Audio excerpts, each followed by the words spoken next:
Хоёрын болон энэ Джейсон үнийг хийхийн тулд шаргуу ажилласнаа бахархтайгаар зааж тэдний бэлмэлд тасан 70% цэвэршигтэй байх болно гэдгийг хэлв. Тэднийг дуусгахад сүүжин болон Джейхэн баярч хэлсэн ч Жан Джейхний бэлмэл ертөө 50. Сүүжүнийх 47% цэвэршигтэй байгаад санаа зовж хэлв. Тиймээс тэрээр шалгалт дээр үнэхээр зүгээр байж чадах хэсэгтээ эргэлдэж байлаа. Хэд хоногийн дараа шалгалтын хадаараа хоонжин болон сүүжүнийг шоолж тэдний орц найрхын савыг мангастуудах саван дуу шаснаа хэлв. Сүүжүн бүх сайн орцуудыг авсан ч 42 дугаар байранд орж Джейхэн 31-дүгээр, Хоон 29-дүгээр, харин Нинэ 1-дүгээр байранд оржээ. Тэдний баг зэрэг шоосны дараа хоёрын дараагийн хичээл рүүгээ яв. Тиймээс Джейхэн өөртөө болон Сүүжүнд бас бусад шалгалтууд өрцөн болохоор бүх зүйл дуусаагүй гэж өөртөө хэлв. Цорын ганц асуудал нь практик шалгалтууд хэцүү байдаг таршин. Энэ бол 1-р курсын анагнуур, авир шалгалт, хурамж дүнжин болон өнөө хүртэл үтсэн бүх хичээлийн цогц юм. Үүнээс гадна хүндрэлийг нь хэд дахин нэмэгдүүлдэг өөр нэг хүчин зүйл бол баг бүрдүүлэх харгаа юм. Практик шалгалтын өдөрсөө Жун 14 онооны өртөгтэй гарсан бөгөөд сайн баг авахын тулд сайтар төсөөлөх хэрэгтэй болсондоо харамсав. Өртөг нь сурагчдын одоогийн асан дүнгээс хамаарч тооцогддог. Сурагчид багийн нийт өртгийг 50%-аас хэтрүүлсгүйгээр 4 хүний бүрэлдэхүүнтэй баг байгаа л хөстэй. Энэ шалгалтанд хүн 17 өртөгтэй байв. Энэ 15 Сүүжүн 14 өртөгтэй байв. Жинхэнэ өмнөх амьдралдаа 6 өртөгтэй байсан бөгөөд сайн багт орсондоо баярч байснаа сануудагч үр дүн нь хамгийн муу байжээ. Өндөр зэрэглэлийн өртөг өндөртэй учраас доод зэрэглэлийнхнийг амархан багтааж сонгодог болохоор үүнийг баг сонгох ядруу арга гэж тэр үзэж байв. Гэвч гин манай залуу руу өмнө хамдаашаа сайн мэддэг кадетуудын нэгэнд хөөж ирв. Энэ залуу өмнө нь түүнийг доод зэрэглэх гэж дарамжилж байсан ч одоо сурагчдын ан огнорт төрүүлж хурамч дүнжинд сайн байсан сод оюутан мөн эсхийг асууж байлаа. Өнгөрсөн амьдралд энэ залуу түүнийг шоолж шалгалтын үеэр байр суурь мэдхийг хийж байжээ. Харин одоо тэрээр өөрийгөө чухаансан гэж хөвгчтэйгээр танилцуулсан ч Жинхэнэ түүнийг зүгээр ч таасангүй гэсэн хэдий ч хаансан өөрийн ур чадвартай харьцуулахад баг өртөгтэй тал хамтран ажиллахыг санал болгож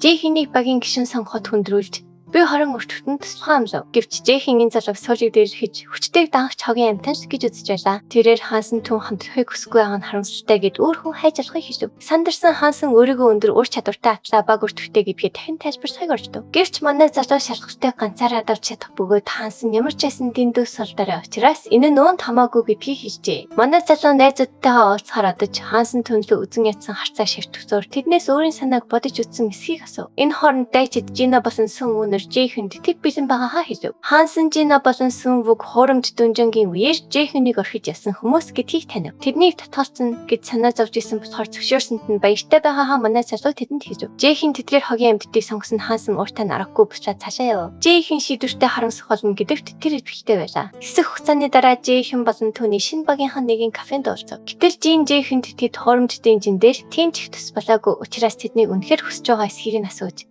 Сүн мөн ур чадваргүй байснаасаа болж Кенни хэрэг явцын үеэр өгөхөр хаягдж байснаа сануулв. Гэсэн хэдий ч манай залуу тэдэнд яригдах бодлого байгаагаа батлан хэлв. Жина болон Сүн өнөр хоромж дүнжингийн үеэр зогтсон учраас тэдний өртөг чадвараасаа дагуур гарсан бөгөөд хаансан биш. Харин тэд сайн өртөгтэй хүмүүс гэдгийг Жейхэн ойлгов. Эцэст нь хоёулаа зөвшөөрч хамгийн сүүлийн хүн нь хэн байхыг асуув. Эмэгтэй хүн мөдөхгүй энд энэ гэж манай залуу тэдэнд хэлв. Төд өдөлгүй Сүжүн халахаар орж ирв. Тэд Жейхэнийг дүнжин давхиж ясныхан төлөө багш Жэн Сүжүнийг тэднийг устгахаас яаж зогсоож яснаа дурсав. Түүнийг ороод ирэхэд нь яагаад өөрийгөө эдгээр залуустай баг болохоор дуудсан бэ гэж Сүжүн Жэхэнгээс шууд асуув. Энэ хооронд дараах Жэн Мэлсийн академиэс сонгосон шилдэг академи гэдэг цалаа алдж байгаа тохон уншиж энэ хэрэгээс болж хөвгт хэрэгсэлтэй тулгараад байлаа. Тэрээр тэр олон сэтгүүлчдэд их хэмжээний мөнгө төлсөн атлаа. Тэдгээр хогийн сэтгүүлчид энэ нийтлэл хэвсээр байгаад уурлан компьютераа хагашав. Хэвлэж мэдээлэл хүчрхэг аврах битэн болсон түүнээс нөр бүрөөж байгаа тэр ухаар үүнд Lotus гэрдийн хариуцлага хүлээх стан тодорхой байлаа. Хэдийгээр тодорхой хэмжээний алдагдал хүлээх болсон ч тэрээр одоохондоо намгүн байхаас өөр аргагүй гэж шийдэв. Тэрээр хэвлэж мэдээлэл тагширтаж хүлээгээд дараа нь өөрийн анхны төлөвлөгөө рүүгээ эргэн орох ёстой байв. Үүний зэрэгцээ кафен дотор Сүжүн хоёр дайчин кадетыг ширтэн их зангаар сууж байв. Тэрээр эцэст нь энэ асуудлыг өнгөрөөхийг зөвшөөрсөн ч Жейхэнд үнэхээр зүгээр эсхийг нь асуув. Зогтохыг хүссэн бодит байдал дээр тэдэнд байсан хамгийн сайн сонголт байсан гэдэгт итгэхийг хүсэж байгаагаа манай залуу тэдэнд мэдэгдэж Сүжүн түүнээс өөр аргагүй эрхэнд итгэв. Шалгалтанд ганцаараа амархан дүүрэн оноо авч чадах бай. Яагаад тэднийг багтаа авахыг хүссэн Жейхэн шалтгаанаар тэрээр асуув. Үнэн дээр манай залуу тэднийг жангийн эсрэг ус сонцонтой бөгөөд хооронд нь болсон ямар ч зүйлийг нууцыг чадна гэдэгт итгэвчтэй байсан учраас сонгожээ. Тэрээр уг арга хэмжээг ашиглан жангийг унгаах төлөвлөгөөтэй байгаагаа тэдэнд хүлээлгэн өгснөөр бүгд түүнлөө цочирсан харцаар харав. Практик шалгалтын өдөр сурагчид цуглаж багш баг хажим практик шалгалтын 2 дугаар хэсгийг хариуцахаар гарч ирэв. Энэ хажим бол Сёкиг орсоор ирсэн гигийн болтуудын нэгс хүн гэж манай залуу бодож байлаа. Шалгалтанд сурагчдын ур чадварыг дэлхийн нийтэд харуулахын тулд ус даяар шууд цацагдах болно гэдгийг хажим тайлбарлав. болов. Тиймээс тэдний хичээхийг хүсэж амжилт хүслээ. Сурагчид шууд лаваар дүүрсэн мэт харагд халаасны автхаа гихтэх газар руу шилжинэ. Манай залуугийн баг бачдаг бөгөөд тэдний даалгавар бол бүх үе шатыг цэвэрлэж бассын цөмдөө буцаж ирэх явдал юм. Эхний давхрын даалгавар бол тентхийн бүх мангасуудыг устгаж, хоёрдугаар давхар руу хүрэх шатыг болох юм. Энэ газар иш тасан байгаа ба тэд муслимрыг дуурайлахын загварчсан дүнжин байгаа тухайн хажиг хэн тэдэнд мэдээлв. Ямар ч асуудал тариу үйлдэл үзүүлэхийн тулд аль болох их мэдээж хэрэгтэй бөгөөд өөрийн авахыг хүссэн эд зүйлч байгаа учраас дүнжингийн зурагчийг гаргаж хийг манай цаснаас санаж болгов. Энэ газар урт хугацаагаар халуунд байвал тэдний хөдөлгөөн удааширч, өөр бусад байдлаар аюултай болох тул тэдний шаардлагатай зүйлсийн нэг нь хүүдэн өвс болохыг сүү зүүн тайлбарлав. Жихэн болон сүүжүүн нар иймэрхүү зүйлд сайн бололтой гэж сүүмүү тэдний сайшаав. Гэвч энэ бол дүнжин судлах үндэс бөгөөд анчтын тэргүүлж чиглэж бол амьд үлдэх явдал юм гэж манай залуу тайлбарлав. Төд удалгүй жихэн хүүдэн өвс олох хүртлээр манай ирдүүр төхөр чадвараа идэвхжүүлв. Манайг дагсны дараа тэд хүүдэн өвсөөр дүүрэн далтайг олжээ. Тиймээс жихэн болох толгох их хэмжээгээр авч өөрсдийн цүнхэн тавхсахыг санал болгов. Сүүмүү алхимийн хичээлдээ гайг үдэн авдаг гэж хэлсэн тул жихэн бэлтгэж хийх ажлыг түнд даалгав. Гэтэл гинт үзэгчд удахгүй өрөөнд орох болно гэсэн мэдээлэлч хэлсэн үг. Хийх үедээ анхаарчтай байхыг санаалав. Сурагчид ус даяар үзэгчдийн өмнө тоглолт үзүүлж тэднийг сэтгэл хангалуун байх ёстой байв. Жихэнд энэ санаа таалагдахгүй байгаач ямар нэг байдлаар хэрэгтэй гэж үзв. Тэд ус төвж байх зураад цэцэрлэгчийн дөрвөн мангас арчиж байгааг бусдаа мэдэгдэж байршлаар яхаг ташаав. Хэд хэдэн лаваслан төхөж ирэхэд тэд бүгд байршлаа эзлэв. Жумбо мангасуудыг өөртөө татахын тулд өдөх хурц чадвараа идэвхжүүлж жихэн мангас тодорхой газар хөрвүүлж бэрдэг тул зайгаа барьж эд зөөс ашигласан мангасуудтай тэнцхийг тэдэн зөвлөв. Тэд бүгд бэлтгэжээ хийв. Тэд зэсгээ барьсан ч мангасууд төхөж хад хөдөлгөөнгөө зогсно. Тэднийг өрт ход юужинжээ хүн рүү хашигсан ч тэр одоохондоо хөдлөх цаг болоогүй гэд хийхэлжээ. Мангасууд хэдхэн инчин зайд хүрэхэд тэдний багийн дамжуулалтын сувг нэгдэж олон үзэгчид орж 90 шинээр эсвэгчтэй өнөрт нэгдүгээр байр эзсэн сурагч мөн эсхийг асааж өсөв. Жихэн багийнхандаа хөдлөхийг ташаа хад юужин гүсэн харваа ур чадвараа идэвхжүүлж мангасуудын нэг рүү сум харуулж цаалав. Жина мөн толтож хад жихэн өөрт орсон хөлдөөсөн газрын ур чадварыг ашиглах хамгийн тохиромжтой орчин гэж боджээ. Тиймээс тэр камерсоо инээмсэглээд ур чадвараа идэвхжүүлж эхлэв. Тэр эхнээсээ хит их хөөрхөн байхыг хүсээгүй бөгөөд нөхцөл байдал хүндрэх үед том ур чадваруудаа ашиглахаар төлөвлөжээ. Одоохондоо тэр мөсөн бороо химээх ур чадварыг идэвхжүүлж талбай дээр мөс болгож эхлэв. Зарим үзэгчид үнэхээр болж байгаа эсэх болон шин сурагч ийм ур чадвар хэрхэн ашиглаж чадж байгааг гайхшруулв. Манай залуугийн сая ашигласан ур чадвар нь аз эрхлэх тул зарим нь үнийг алдаа гэж бодож байлаа. Гэвч жихэн эдгээр тэнэг үзэгчид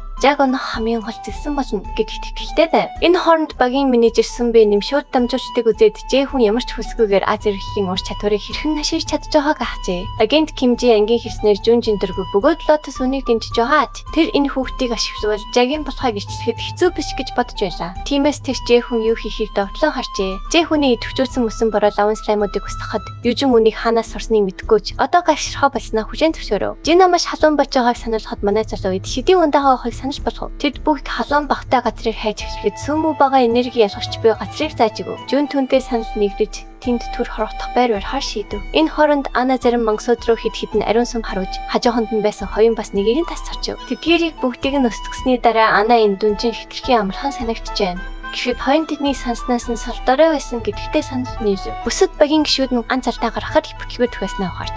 Ямар ч гэмтэл авахгүйгээр лаван слаймуудтай ойрын зайнаас төлцөндөө гайхан харж байлаа. Жүний хувьд сүмүү цаг орчин хугацаа шаарддаг гэхэд шидийн ундагаа хийхийг хүлээх зур багийнхандаа зориулж майхан барив. Жихэн сүмбүг яруулахын тулд Южуны үгээр хатгахад тэр тийм санаа байгаагүй гэж эсэргүүцэн дахин маргаалтаж эхлэв. Тэдний ойр дотн байгааг хараад Жин энэс нь Жүжүн тэд тийм биш гэж маргажээ. Үүний дараахан Жихэн залуустай өөрийн нууц төлөвлөгөөний талаар ярилцав. Төлөвлөгөөг тайлбарласны дараа Южин Жихүнтэй хамт гадагш гарч үнэхээр боломжтой эсхийг асуухад манай залуу тийм гэж амлав. Тэр энэ бол үүмэн дэгдэх хамгийн сайн цаг гэж үзэж байлаа. Тиймээс тэр халаасны ертөнцтэй холбогдох холболтыг татваргүй болгож хязгаар шатмас дуу дамжуулах функцийг цэцлэхин тулд баг зэрэг хүч харав. Үзэгчид Жихүн юу хийж байгаа болон яагаад ижүнтэй ганцаараа ажиллаж байгааг гайхшруулв. Бусд нь бүтлгөөдсөн эсэх талаар гайхаж байхад Жихүн үзэгчдэд түүний гişүүд зүгээр байгаа гэдгийг батлан хэлсэн нь сурагчдын яриаг сонсох хэсгөө байсан үзэгчдийг гайхшруулв. Жихүн ярьж чадахын тулд халаасны ертөнцийн томьёотой баг зэрэг орцсон аж тэр бүдэд уулзахад таатай байгаагаа хэлээд одоо жинхэнэ шууд дамжуулалтаа ихжүүлнэ гэдгээ зарсав. Энэ хооронд Жанжи хүний үйлчлийг хараад уураа барьж ядан тасарч байлаа. Жинхэнэ зүйл болж байгаа ч төвхий чадахгүй байсан бөгөөд хэдэн 10 гэж бичин төвтлөгчд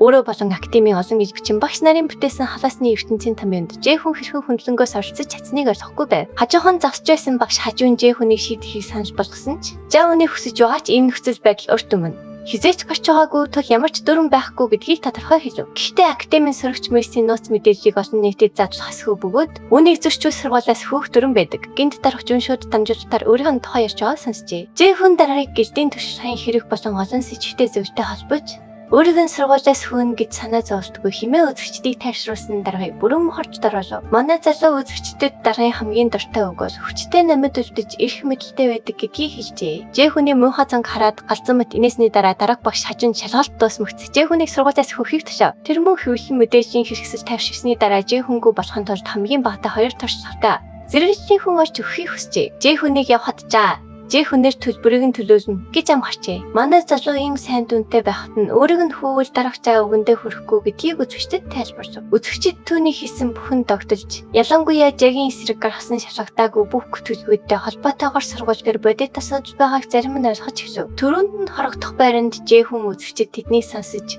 өөрсдийн талд оруулахын тулд халаасны ертөнцийн томьёог засварлахаа бүсдэд дуулгажээ. Дараа ямар нэгэн зүйл хийж магадгүй тул юужин үнийг зөв эсэхэд эргэлзсэн ч манай залуу тэдэнд үзэгчд байгаа бөгөөд халаасны ертөнцийн томьёонд хөндлөнгөөс оролцохыг харуулсан дүрэн байхгүй гэдгийг амлав. Одоо цагт Жэхэн үзэгчдэд зориулж тасгаалan бэлтгэсэн жинхэнэ дүнжин давталгааны шууд дамжуулалтаа эхлүүлэх гэж байгаагаа үзэгчдэд хэлжээ. Үзэгчд догтлсон боловч юужин үзэгчдийн өмнө эмзэг санагджээ. Өчигдөр тэд удалгүй түүний гүйцэтгэл болон даваа талын талаар ярьж ирсэн юм. Удалгүй Жэхэн үжинийг лавн хүрхрээ шиг харагдах газар дагаж очиод үзэгчдэд эндээс халаасны ертөнцийн нууц хэсгийг болохоор төлөвлөж байгаахан хэлсэн нь тэдэндээ сонирхолтой санагдав. Нууц хэсгийн тухай сонсоод үзэгчид хэдийг давчжээ. Тиймээс үжин холхойн ур чадвараа идэвхжүүлж ирсэн бөгөөд манай залуу мөс архины хүч болон татах хүчний ур чадвараа идэвхжүүлв. Жин үзэгчдэд цаг хугацаагч хүн дүнжээний хэрхэн давтдаг болохыг харуулахаар төлөвлөжээ. Энэ хооронд Мисс Академид багш Ким Жун менежер Сүнбэ нэмт шалгалтын дараа шууд Жэхүнтэй холбоод орж өгөхөө мэдэгдэв. Тэр Жэхүнтэй айж болох хортон холбогдож өөрсдийн талдаа авчрахыг хүсээд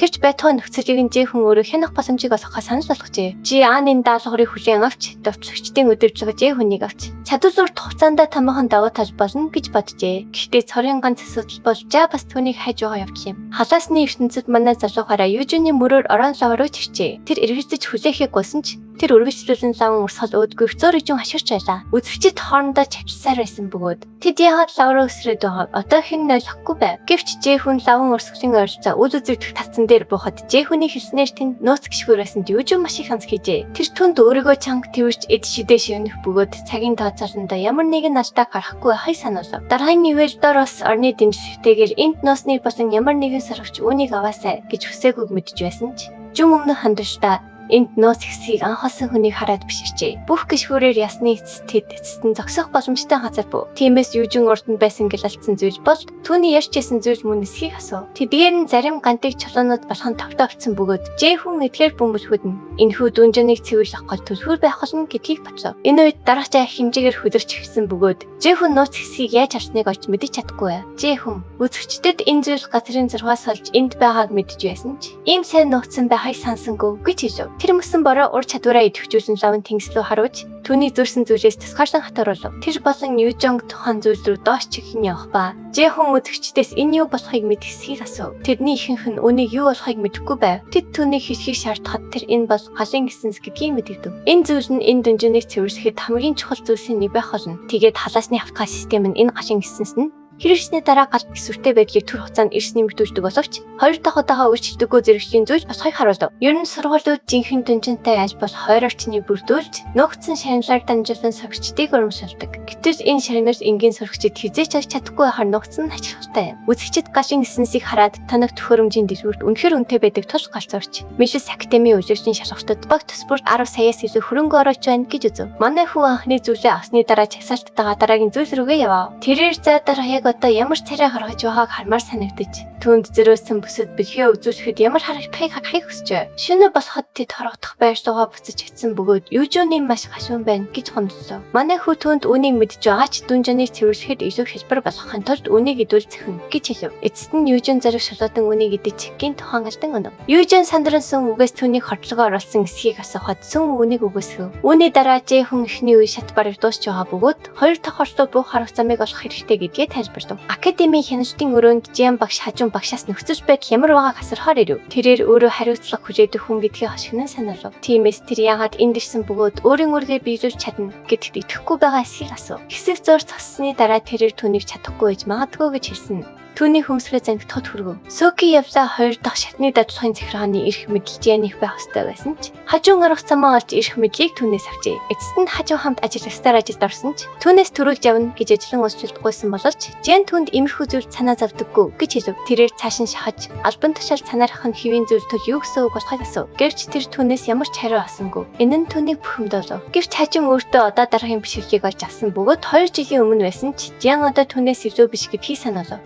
Жиан хажинд барьж би олсаа сайтар ажигч. Бүрмөсөн ялцраагүй эсгээ шархан дээр гэж хэлв. Дараа нь тэр гараад явчлаа. Хажин түүний үгийг эвгүй санаж түүнийг бартам гэж үзв. Тэрээр түүнийг дарахтай холбоог нь хийж байгааг мэдчихсэн бөгөөд одоо тэдэнд толгорч би саад бэрхшээл. Юу ч биш тул дараах нэр хүндээ эргүүлэн олж авна гэдэгт итгэлтэй байна. Энэ хооронд дүнжин доторд баг 2 давхарт орж ирв. Тэдэнд 2 давхрын элэгт мөнгөсүүдийг агнж нууц эрдэнсийг олж авах даалхавар өгдөв. Өөр газар хэмдэж хэдэн хүнийг хатчаад хугантаа ярьцж тэр их дайсантай уулзах гэж байгаа эсхийг асуув. Хэмдэж түнд их дайсан бол евдөөс энгийн хүн бөгөөд түүнээс цааш амжихад их хугацаа шаарддаггүй гэж хэлв. Гэрч түүнийг устгасны дараа бифростэй дахин гисэж хаалгач болохсондоо урсаж байв. Тэрээр хоонд өөрөө хорон муудул учраас түүний хэрэгт орцгүй байхыг хэлв. Гэвч хон бурхад болон хүмүүсийг 200 тэнэг гэж үзэж одны нөгөө нэг хэрэг болох мөнийг дурсав. Гүн бодж давцсан тэрээр байхгүй монон луу юу ч өөрчлөгддөггүй бөгөөд өөрчлөгч үгүй гэж хэлв. 2 давхарт Жина энэ давхар ихний давхараас ч илүү хасам дагааг тэмдэгж юужин эндхийн даалгавар илүү хэцүү санагдаж байна гэв. Нөгөө талаар Жи хүн бүх зам хаана байдгийг мэдчихсэн ч ямар нэгэн зүйл хачирхштай санагдав. Цагийн өмнө тэд 2 давхарт хүрэхийн тулд жижиг агуйг дагсан байжээ. Сүүн үе яагаад ямар ч зам байхгүй. 2 давхар руу хүрэх зам яагаад газардар болсон юм бол гэж гайхав. Юужин түнд үе шаттай дүнжинүүдэд дараагийн түвшинд хүрэх замыг олох нь хөвчлэн хэцүү байдгийг тайлбарч. Жи хүмүүний хэрхэн ийм амархан осныг гайхаж түүнийг өмнө нь энд байсан гэж сэжигч хэлв. Тэрээр бодож байх зураа хэрэглэгчдийг айр хавхтаж чангаар хашгирахад хүрэгдэг хорхоогоо олов. Тэрээр Жинагийн твэрт орсны дараа Жихон хорхоог барьж аваад дараа нь хэрэг болж магадгүй гэж үзээд барьж авчаана гэж хэрэглэгчдэд мэдэгдэв. Тэд цааш явхаасаа өмнө багийнхандаа цааш явхаас өмнө бэлтгэх ёстой зүйл байгаа гэж хэлж идэх галын эсэнсийг санаж болгов. Тэд бүгд их дургүй байх шиг харагдсан тул Жихон тэдэнд ялангуяа түүнийг царай муутай бишрахад нь хэтрүүлж жүжигшгүй байхыг хашгиран хэлв. Тэрээр нүүрэндээ аимшигтай царай гархан үнийг гэдгийг тушаасан бөгөөд тэдэнд өөр сонгогч байсангүй. Мэдээжийн хэрэг 3 давхар биш гэсэн бөгөөд бас хамгийн сүүлийн давхарт байгаа. Энэ давхарт Жихон бас жад шийдвэрлэх өөр нэг асуудал үүсгэхээр санаарч байв. 2 давхраас мангас хайж хийсэн өмнө манай хүү үзэгчдэд зарим эрдэнэс хаана байж болох талаар санаа байгаа гэдгийг хэлсэн нь тэднийг үнэхээр баярлуулав. Тэрээр анхаарлыг нь татахын тулд тэдэнд тэр бяцхан спойлерыг өгсөн боловч түүний зорилго өөр юм. Тэрээр энэ дүнжиний эрдэнсийн нэг бол хэрэг шиг гялалцсан зүйл цовлуулдаг дадалтай бөгөөд үүрэндээ хэдийг нь нууц чадвартай саламандр гэвчээ зарлав. Үзэгчд баярлж нэгэн саламандрууд бас бохирдсан зүйлсийг цэвэрлэж чаддаг болохыг онлайн шалгаж үзв. Жихон саламандрууд зүйлсийг үүрэндээ нуудаг гэдгийг хэрхэн мэдсэнийг гайхаад тэр үнийг судалсан гэдгийг тайлбарсав. 2 дахь нууц хэсэг бол Германы 1200-ад оны нийлүүгийн дунд гардаг сэлэн болох боломжийн хөлбөр гэж нэрлэгддэг зүйл юм. Энэ нь луг устгахад зориулагдсан сэлэн бөгөөд тажин аянг шиг асар их хүч чадвар, сөрөөлөх чадвартай зүйл гэдэг. Жинхэнэ хөлбөр нь балаах нэртэй Германы дээрэмчний эзэмшил байсан гэдэг. Гинт Жин түүнээс саламандрын султал юу болохыг асуухад юу гэн түүнд хатуу гадаргуутай арьстай тул гэдсэн гэж хэлв. Үүж явж улам эрчимжиж эвсэгтэй мөч ортож байна. Дараагийн хэсэгт бүх зүйл эргэлж хийн. Дараагийн хэсгийг бусдаас төрүүлж хамгийн ихэнд үсгийг хүсвэж тэрэгцэн дэх төрийн банкны данс 50000 төгрөгийн хандив хийгээрэй. Тэгвэл дараагийн хэсгийг тань нин даруй гаргаж өгье. Таалагдсан бол лайк дарч сувгсуу маань заавч бүртгүүлээрэй.